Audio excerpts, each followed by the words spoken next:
Dear friends, welcome to another session of Bhakti Today. Hey everybody. I'm Param Shreya from Germany and I'm speaking. Chandra, we just said that we won't introduce ourselves. Yeah, I'm Chandra from Paris and LA. We just agreed that we should just dive into, but now it happened. So now you know who we are. And today we want to give you a small glimpse into the maybe most important book beside the Bhagavad Gita, the Srimad Bhagavatam. I have one German copy here because, you know, the Christians, they are reading every day from the Bible. And although we respect the Bible very much, we are actually reading every morning from the Srimad Bhagavatam in all the Hare Krishna ISKCON temples, Chandrasekhar. That's a fact. That's a fact. Sorry for my accent. I'm in Florida right now in the south of the United States, so I got a little bit of an accent. But I agree with you. And I hope you understand my German accent. I guess you have seen enough World War II movies. That's funny. Yeah, so the Bhagavatam. We're talking about the Bhagavatam, the importance, the greatness, the value, the stories, the best of, the verses. What's our relationship individually with the Bhagavatam? So tell our hearers here, tell our viewers, how'd you come in contact with the Bhagavatam, and what does the Bhagavatam mean to you? Yeah, I remember that when I was, for the very first time, I was at a Hare Krishna program. That was a bus, actually, like a Greyhound bus, but it was arranged like a temple. Yeah, with an altar and monks. Temple on wheels. Yeah, and monks living there day and night, and they travel from town to town. So and when I was there in the bus, there was a bookshelf, and immediately I thought, quite amazing, these books. And the very first three one, they had this interesting cover back, with these stars. I found that somehow fascinating. What was your first experience? Bhagavatam. It was only after late, when I was in France and I started coming to the temple. I got a nectar.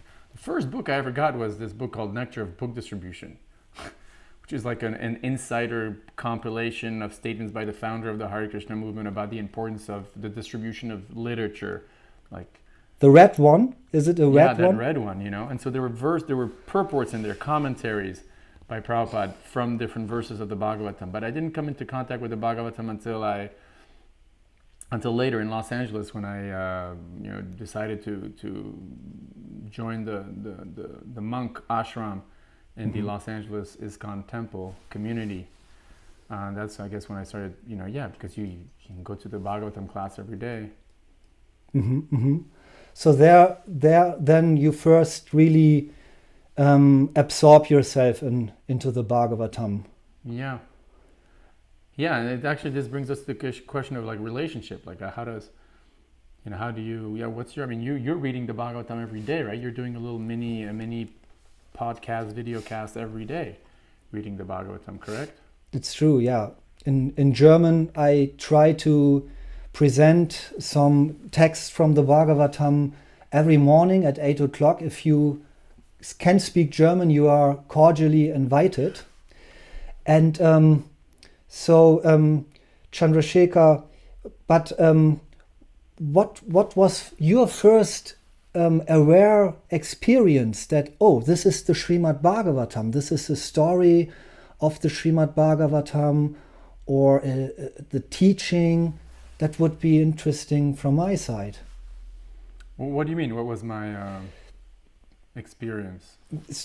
The first awareness, here I am reading this certain book called Srimad Bhagavatam, and you we have the Bhagavad Gita, Yeah. And as you said, the nectar of book distribution. Like I said, like when I was in the temple in Los Angeles, that's when I started picking up the book and reading it, and going to class every day. So there was a class in the morning on the Bhagavatam, and then on my spare time I would read it. I distributed the first canto also in the Los Angeles airport, that part 1, canto 1, part 1 and part 2. So I distributed many of those to people. And it just occurred to me, sorry. Yeah, please. It just occurred to me this morning. It was really funny because in a couple of days I'll be making a presentation in New Mayapur, our farm community in central France, about enculturation, the importance specifically in regards to dress. I'm sorry to bring this to always talk about dress. I'm not going to talk about it long, but just occurred to me since we're speaking in the Bhagavatam. And I was taking a walk this morning, and I was like, wait a second. We as devotees of Krishna, as Bhakti Yogis, we accept the Bhagavatam as Lord Chaitanya accepted the Bhagavatam, which is, the Amala Purana. The Bhagavatam is in the category of the Puranas. There's many Puranas. It's a whole category of Vedic scriptures, but among them all is the Bhagavat Purana, or as we call it, the Srimad Bhagavatam. And Lord Chaitanya, who we accept as non-different from Krishna, explicitly said that the Srimad Bhagavatam, or the Bhagavat Purana, is the Amala Purana.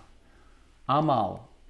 In other words, what's that? Amala, before the word mala, means without mala, without stains, without contamination, the spotless Purana, as Prabhupada would call it. So in other words, a book that we can and do embrace as unadulterated absolute truth and our ultimate authority. I mean, in terms of scriptural authority, while we have commentators and even great books that like the works of the Goswamis and Prabhupada's commentary, all of our acharyas, the whole tradition points to the Bhagavatam.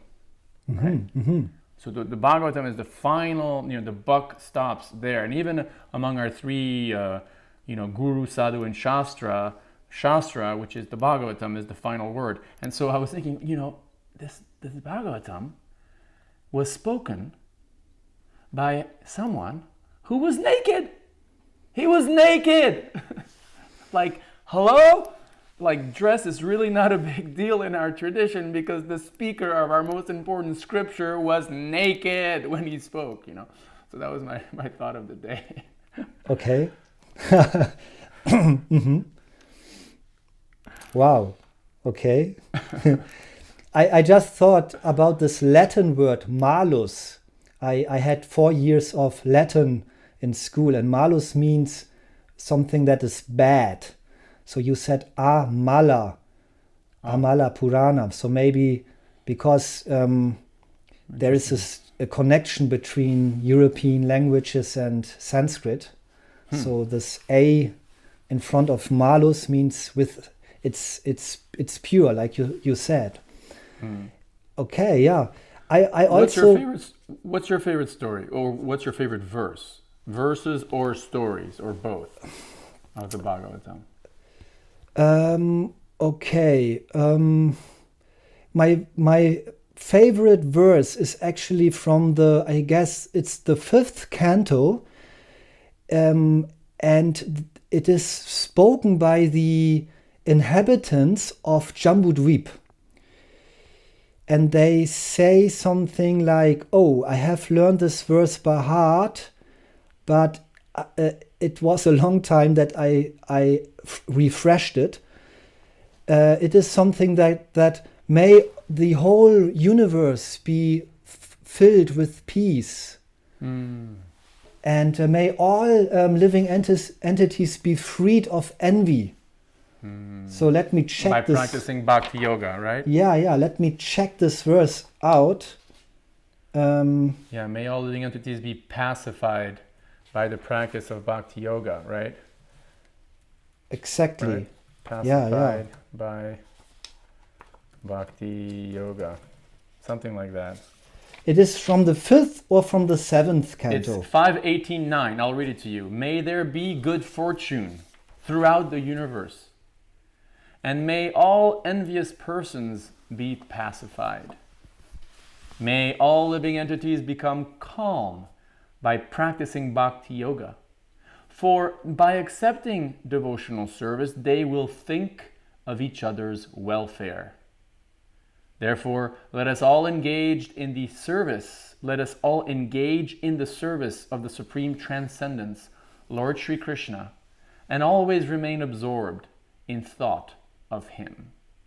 Yeah. Right? That's the verse you were, I think, referring to. Yeah, that's really one of my favorite verses. Why? Yeah, because it is so non-sectarian.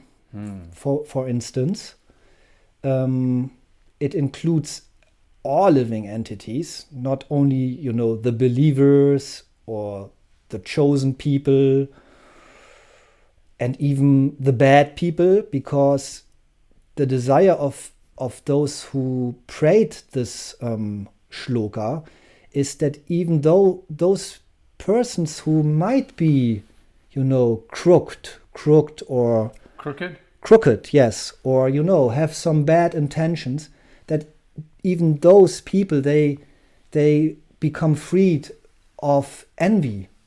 And I find this quite fascinating, totally resonating also with the teachings of Lord Jesus. What do you think?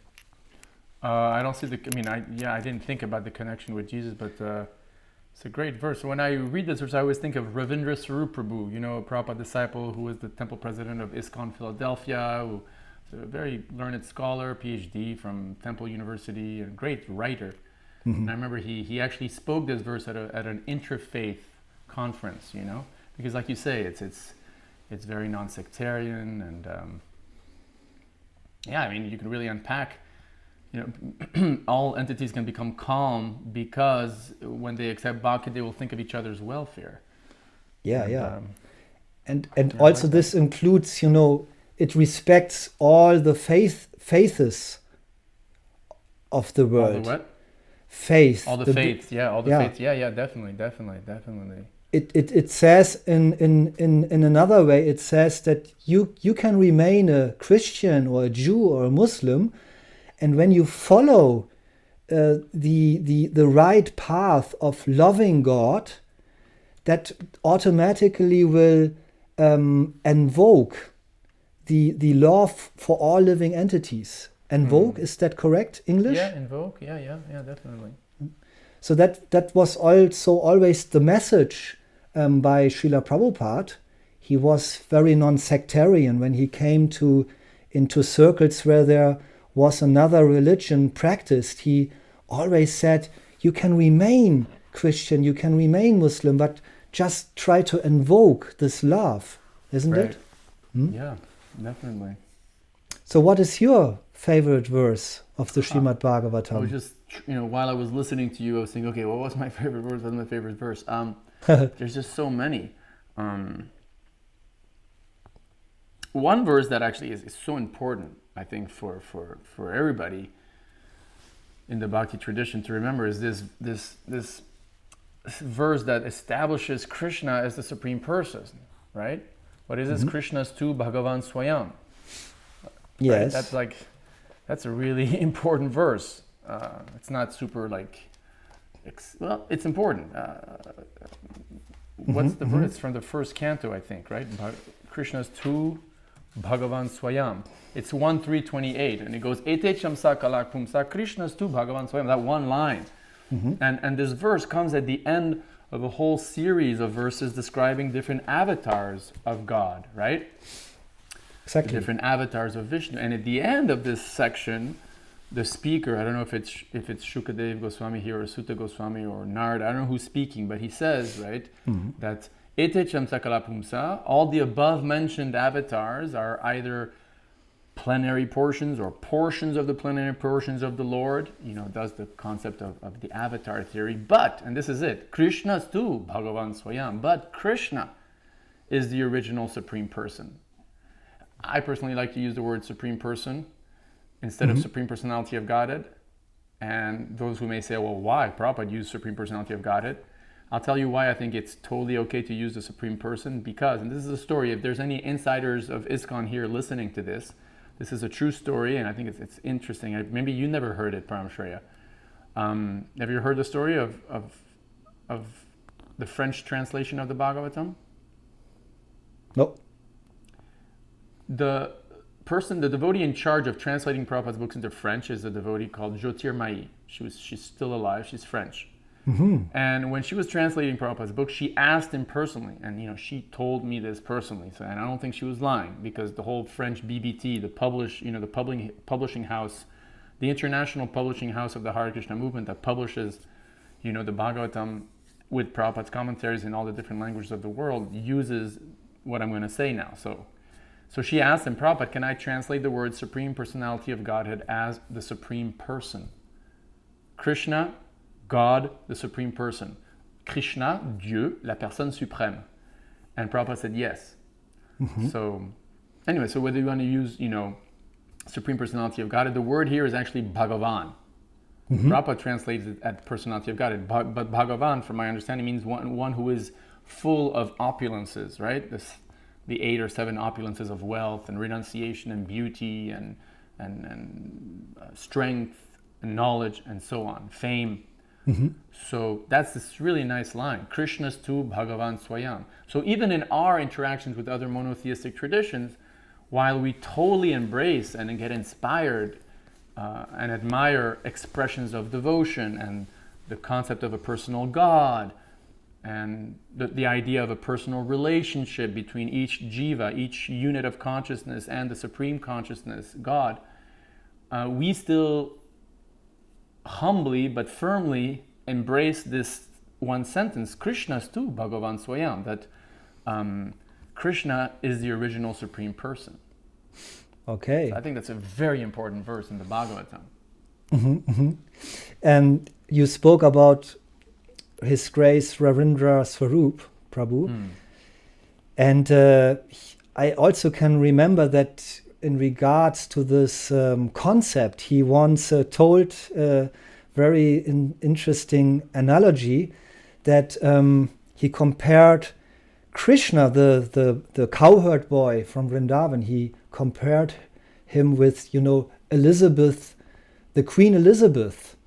When Queen Elizabeth is in her palace and everything is over, all the ceremonies, the protocol is over, and she throws away her shoes and lying on the sofa, and her husband comes, or her children, and they call her Beth. The husband call her Beth. So Beth, what should we do now? Everything is over. Just relax. Should we watch some television or play some bridge? And he compared this aspect of the queen, when all the formalities are gone, all this reverence and awe, that is Krishna, God in his, very intimate position. Informal intimacy. Yeah. Yeah. So, and therefore, we can all understand that when we have a relationship with, let's say, the queen, more intimate, I think all of us, we can understand that this is a higher position. If you have an intimate friendship with the queen or with the king, and you can talk to him like, like to a friend, or even to a spouse or something in this direction, we can all understand that this is higher than worship God with awe and reverence, which is, of course, also glorious. Right. So I like that story. So Chandrasekhar, what is your favorite story of the Srimad Bhagavatam? Because we know that the Srimad Bhagavatam, although it is a book filled with philosophical concepts, most of them are embedded in very beautiful, touching stories. Yeah. And if this book actually describes reality as it is, like the cosmos as it is, it's so cool to read it regularly, because you're reminded, there's more than just planet Earth, there's more than just YouTube, there's more than just human beings in Kali Yuga. there's other ages, and there's life on other planets, and all sorts of civilizations taking place on other planets, and the world you live in all of a sudden becomes so much more colorful and full of variety and mystic powers and this and that. And it's funny because now the latest Avengers movie came out, Marvel's, and I just read that it's broken all the records ever of the highest grossing movie ever in history. And it's all about extra, different mystic powers and creatures on different planets, and right. Yes. And in the end, the Bhagavatam talks about that as a reality, So what's my favorite pastimes? Honestly, I know Lord Chaitanya, Chaitanya Bhagavata, if I'm not mistaken, described that Lord Chaitanya would always like, especially to hear which two stories? Dhruva Maharaj and Prahlad Maharaj. And Prahlad Maharaj, yes. Right? The story of Dhruva, the story of Prahlad. To be fair, to be loyal to what our acharyas say, and honestly, because I also find it wonderful, especially Garuda Prabhu's translation. If you ask me what's my favorite story of the Bhagavatam, I have to say it's the Rasa Leela. It's hands down. Vishwanath Chakravarti Thakur says that the Rasa Leela is the crest jewel of all the pastimes of the Bhagavatam. When that full moon arises and God surrenders his free will to his own Yoga Maya. These 5 chapters of the 10th canto of the Bhagavatam, these 5 chapters describing the rasa dance, a beautiful love dance of Krishna and his cowherd maidens, and how he, before starting this pastime, he literally, when a king abdicates his scepter, I step down, right, from my position as king. So Shukadeva Goswami describes in the first verse of that 5 chapters that God freely surrendered to the will of Yogamaya, of his own power of illusion, of spiritual illusion. That's how this whole thing is set up, It's like a king saying, okay, I'm no longer in control. Now you can do whatever you want with me. I'm at, whatever pastime you're arranging, I'm surrendered to that. Amazing concept that an all-powerful God willingly becomes subservient to his own power of internal magical love, illusion, and then engages in this pastime, which again, our acharyas describe as the crest jewel of all of the Srimad Bhagavatam stories, namely Krishna dancing with these gopis, with these cowherd maidens on a full moon night, on the bank of the river, with the fragrant breezes carrying the aroma of different flowers and the sound and the reflection of the moonlight on the river and so on. So, yeah, if you ask me, and it's a great chapters to read every year during Kartik. During the month of Kartik, when we're supposed to get absorbed more and more in Krishna, especially in the childhood pastimes of Krishna. When you get towards that full moon, or on the full moon day of Kartik, if you read those 5 chapters, it's a wonderful experience. I love it. Okay. Yeah, fortunately, Srila Prabhupada, because he knew that his time of translating the entire Bhagavatam was very short. He was already in the at the end of his 60s when he started this monumental project. Because he knew that time is running out. He fortunately he composed the Krishna book, what we call the Krishna book. Yeah. And because in the preface of the Srimad Bhagavatam, Srila Prabhupada, he mentioned that one should not, jump towards the 10th canto. But he himself did that with the Krishna book, right? Is that what you're saying?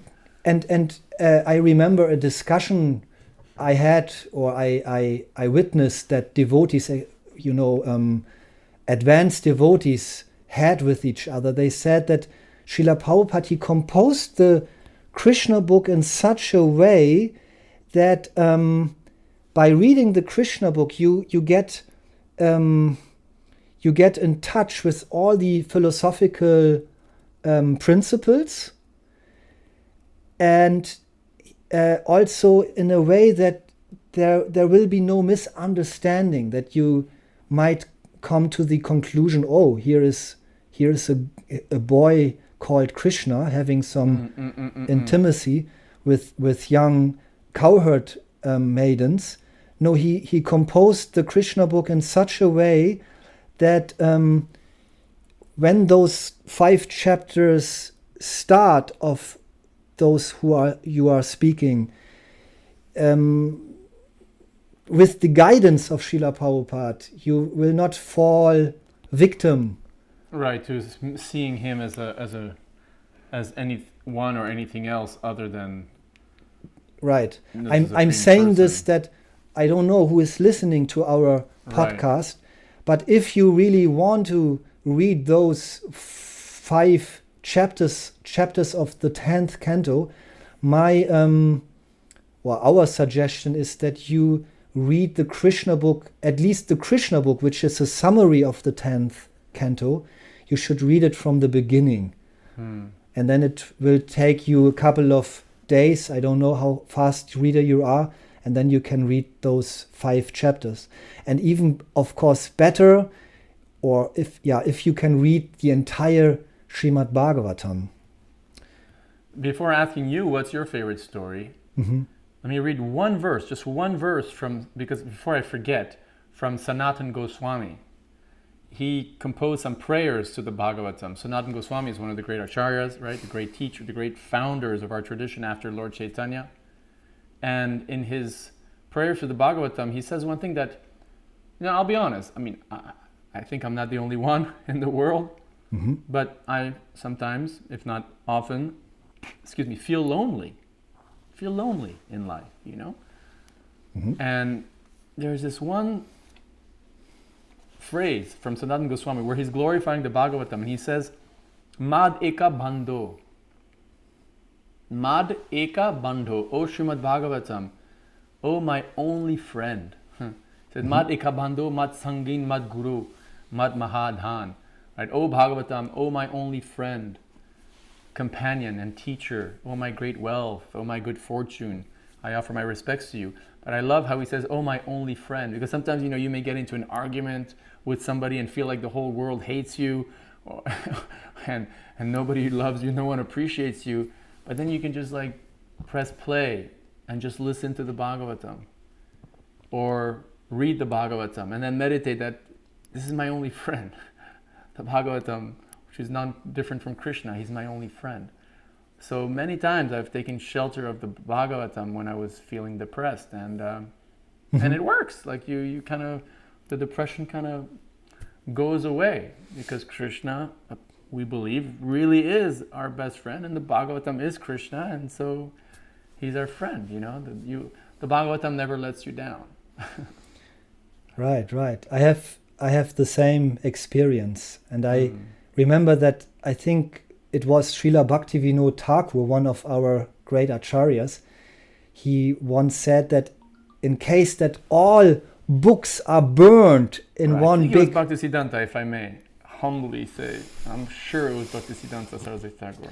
So guys, if you know the answer, if there are some scholars out there... Now you'll see, now after our discussion now, Paramshri is going to get on my case. Why did you correct me in public? I know it's coming now. I'm gonna get rebuked for having made this correction. So you guys, scholars, you write it. It is Bhaktisiddhanta, I promise. Okay, so But what did he say? Because this is such a cool quote, and I'm so happy you bring this up. Okay, so listen up, everybody. So now it's getting hot, because in case a library with all the Vedic books is burning down to ashes, then Bhaktisiddhanta Saraswati or Srila Bhaktivinoda Thakur, it will turn out later who is right.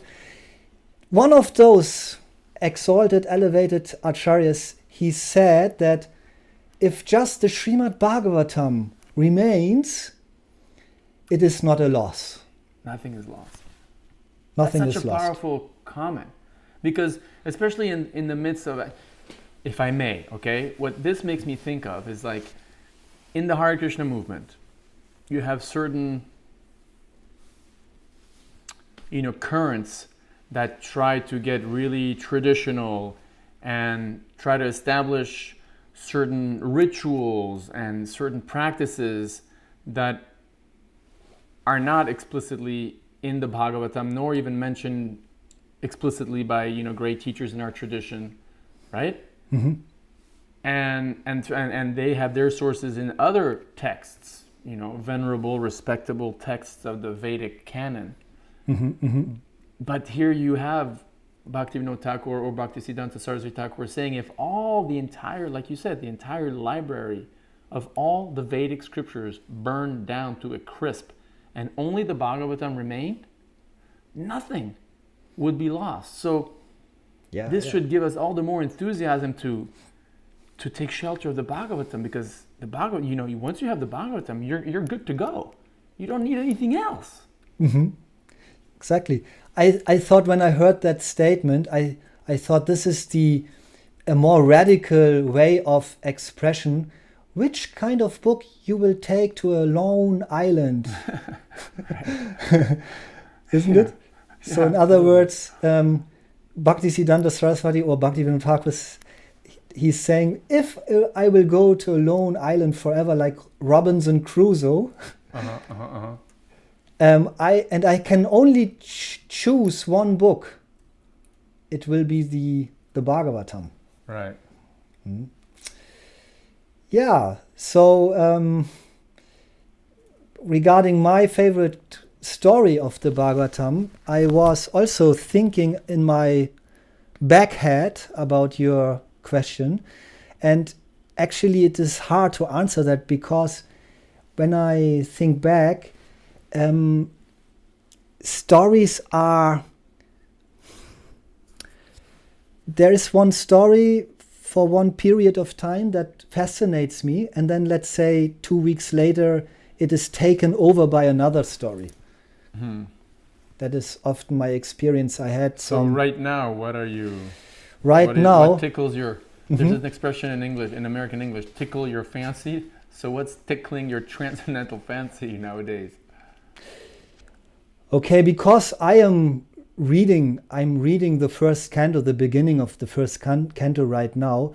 I find this passage fascinating, where all these saints are assembling in this forest called Naimisharanya, and they made this so-called yakya, this sacrifice. They call it a 1,000-year-old sacrifice. It takes 1,000 years to accomplish it, to finish it. And while doing it, they realize it doesn't work. It is the wrong time. We are in the wrong age. Mm-hmm. The only result we get is smoke and black coal or color. Soot, yeah. So, and then this another saint, he's passing by and makes a stop there, because he knew that this is a place where elevated sages are living. So he stops there, and all these saints, they realize, oh, this is the guy who was at the original recitation delivery. So they grabbed him. Thanks for passing by, for coming by. Please tell us what is the Srimad Bhagavatam. I find this quite fascinating. That's a nice story you like. Yeah. Didn't Prabhupada say that the first and second canto is all you need? And there's that one statement by Prabhupada, right? The Bhagavatam represents the two lotus feet. And I heard Rita Anandamar say this often, that all you need is just the first and second canto. Yeah. What I am sure is that without the first and second canto, it would be hard. But I personally saying I'm quite glad that there is also a third, a fourth, a fifth, a sixth, seventh, eighth, 9, and 10, and 11, even 11 and 12 canto. Yeah, I'm reading the 11th canto now. I have it in audio format, audiobooks with purports, but sometimes I just like to hear the verses. And for that, there's Amalabhakta Prabhu, or now Amalabhakta Swami's, audio translations of the entire Bhagavatam, including 12th canto. in verses.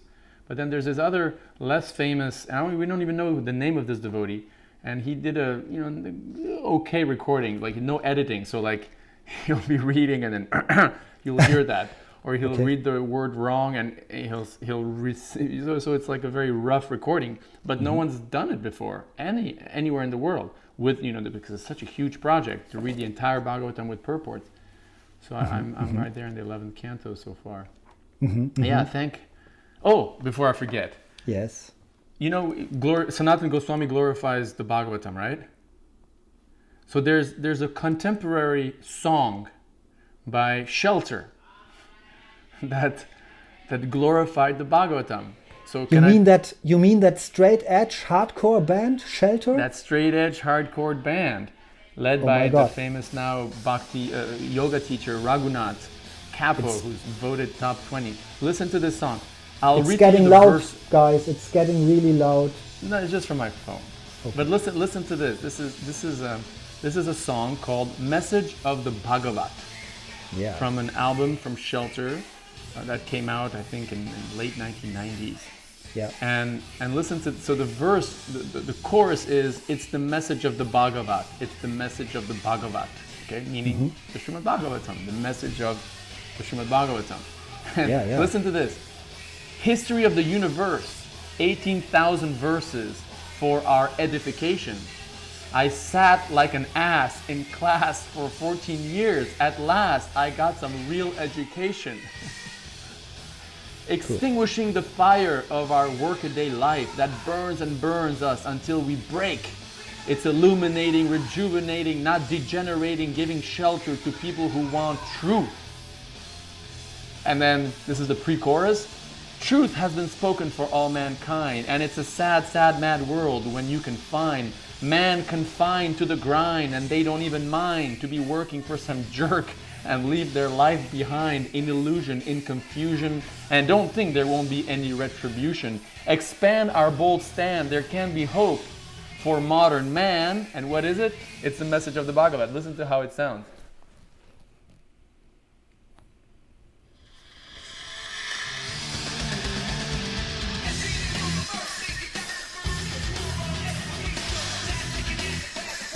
I finally got some real education.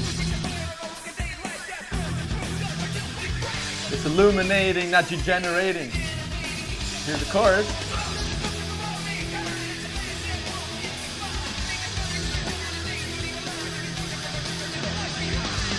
In illusion, in confusion. Ready? There can be hope for modern man. Oh, and here's the break. Sorry. We've got the message of, ready? We've got the message of the Bhagavata. Yeah. Our salute to Raghunath. Our salute to Raghunath. Well, I'll have to tag him here. When I was a monk, I was a monk in the Brahmachari ashram in Los Angeles, right? 20-year-old full of testosterone and motive passion. And so we'd go to the Los Angeles airport, which was such a difficult place to give or to sell. What to speak of give, to sell Bhagavad Gitas to these people who are like in total anxiety about catching their flight or are totally burned out after a long flight. And here you are like, excuse me, can I show you a book about Krishna? And so getting ready, I would just listen to this. I had the cassette, and I would just like, this is the message of the Bhagavad. Remember that verse? What's the verse about this revolution? That this verse is meant for revolution and the misguided... Yeah, I can read it to you. 1 second. This is a great verse, guys. And actually, this verse is what inspired this song, and which actually inspires many people who want to share the Bhagavatam with the world. It's in the first canto. Yeah. Misdirected civilization. Misdirected civilization. Tadvak visargo janata viplavo yasmin pratishloka abhadyavatapi namanyanantasya yashonkitanyat shrinvanti gayanti grinanti sadava. And how did Srila Prabhupada translate?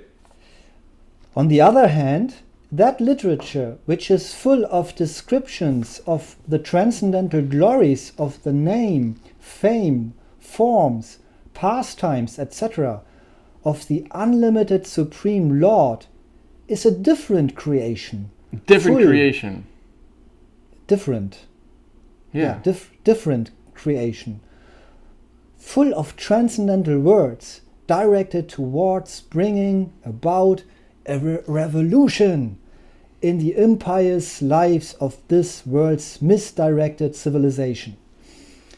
Such transcendental literatures, even though imperfectly composed or recited like that devotee who is making this audio recording, are heard, nevertheless, are heard, sung, and accepted by purified men who are thoroughly honest. Who are thoroughly honest. Yeah, what a verse, huh? Spoken by Narada Muni to Vyasadeva. Yes, guys, I think we could give you, or we hope to give you a small appetizer of... Read the Bhagavatam, guys. Get into it. Read the Bhagavatam. Stay in touch with it every day. And that will fuel your chanting. You know, when you stay connected to the Bhagavatam, then you're chanting your daily japa, Hare Krishna, Krishna Krishna, Hare Hare, as tedious as it may be, and as it is, let's be honest, when we're not, fully self-realized souls, it definitely is an exercise. Mm-hmm. It'll make it so much easier. Right. Because I guess you'll have pleased Krishna from within, and so Krishna from within will be giving you his love and a taste for his name. Right. And also you can cancel your Netflix subscription, because when you read every day the Srimad Bhagavatam, there is no need for this kind of entertainment. And yeah, so I occasionally watch movies, so I cannot say anything here. I'm sorry. Well, but this permanent consumption of those kind of... Yeah, just non-stop, non-godly stuff. There's a Pureflix now. I ordered a 1 month free subscription. It's called Pureflix. And it's a network run by Christian, mostly evangelical Protestant Christians, and there's all these movies, mostly fiction movies, mm-hmm. that are totally Bible centered, and their motto is no bad surprises, like pure entertainment from beginning to end, so nice. That you can sit with your family and just watch these inspiring stories. And I watched one movie just recently about this guy who has a car crash with a young drunk driver who kills his wife. I mean, his pregnant wife dies in the car, mm-hmm. and his whole transformation of coming to grips with what happened and then forgiving the guy and not pressing charges. Anyway, mm-hmm. So yeah, Pureflix. Okay. So one day we'll have maybe a Bhakti Flix. Imagine, we need. Sorry to interrupt, but we need so many fiction. We need fiction books and fiction movies of real life stories, with a very strong Bhagavat message in it. Don't you think? So, if there are some, filmmakers out there, some who grasp these glories of the Srimad Bhagavatam, you are cordially invited maybe to make a movie from the Bhagavatam or from one episode. Go for it. Yeah. Yes. All right. Thank you very much. Thank you, guys. Thank you, Param Shreya Ji. Thanks to the audience. Yes. So what for us would be interesting, what is your famous or your favorite shloka from the Srimad Bhagavatam or favorite story? We are honestly and sincerely interested to share that nectar. Please use the comment section of this video. And also, please subscribe Chandrasekhar's local Bhakti channel. This morning I watched one of his Bhagavad Gita courses. very interesting. And if you like German language, I invite you to my and even if Veda you Vox. don't speak German, that's what, I've been recently asking my friends on Facebook, please subscribe to my channel. Why? Because even if, and I'm telling them, like, listen, even if you don't watch a single video ever, first of all, I won't get offended at all. And most importantly, the thing is, more subscribers there are, the more the Facebook algorithm shows those videos to the people. So if you at all care about making the message of the Bhagavata, famous in the world more so than it is today, if you actually have a little faith that the message of the Bhagavatam can actually help human society, then by all means subscribe to any Vaishnava YouTube channel, even if you don't watch the videos, because as I said, that increases the number of subscribers, and then the algorithm makes those videos available to people who are not, who haven't had the chance to come in contact with the Bhagavatam. So even if you don't speak German, please do subscribe to Param Shreya's channel.